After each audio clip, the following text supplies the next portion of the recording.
আসসালামু আলাইকুম সম্মানিত দর্শকবৃন্দ, এই মুহূর্তে দেশ ও প্রবাস থেকে যারা আজকে আমাদের এই ভিডিওটি দেখছেন সকলকে আন্তরিক শুভেচ্ছা অভিনন্দন জানাচ্ছি।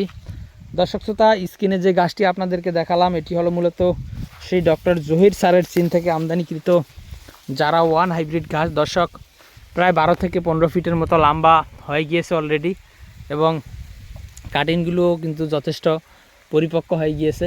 তো দর্শক শ্রোতা, এই জারা গাছটি সম্পর্কে অনেক কিছু বেশি বলার নেই।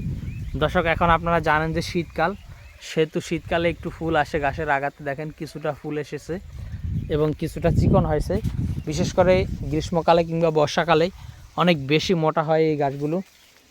দর্শক, জারা গাছ বর্তমানে জাতীয় গাছ হয়ে গিয়েছে খামারিদের কাছে, কারণ সব খামারি কম বেশি কিন্তু এই ডক্টর জহির স্যারের চীন থেকে আনা জারা গাছটি রয়েছে।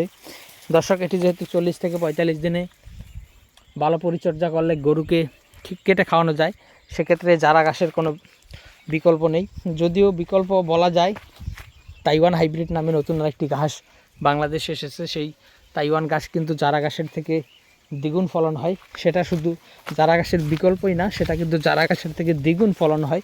তো দর্শক, সেই তাইওয়ান হাইব্রিড ঘাসও আমাদের কাছে রয়েছে এবং জারা ঘাসও আমাদের কাছে রয়েছে। তারপর এলিফ্যান্ট হাইব্রিড রয়েছে, জাঞ্জিবার রয়েছে, গুয়াতিমালাটাও রয়েছে। পানিতে চাষ হয় জার্মান অজানা দুইটাই লাগিয়েছি। দর্শক, আমরা মূলত সব ধরনের ঘাসই লাগিয়ে থাকি, অর্থাৎ কাস্টমার যে ঘাস চায় আমরা যেন যে ঘাস চায় আমরা যেন তাকে সেই ঘাসটাই দিতে পারি।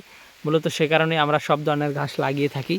তো দর্শক, আপনার যে কোনো ঘাসের কাটিংয়ের জন্য অথবা আপনি যে কোনো খামার ভিত্তিক পরামর্শের জন্য আপনি আমাদের স্ক্রিনে দেওয়া নম্বরে আমাদের সাথে যোগাযোগ করলে আমরা চেষ্টা করব সঠিক পরামর্শ দেওয়ার, এবং যদি কাটিং সংগ্রহ করতে চান তাহলে চেষ্টা করব সুস্থ সবল পরিপক্ক ও ভালো মানের কাটিং আপনাদের হাতে পৌঁছে দেওয়ার।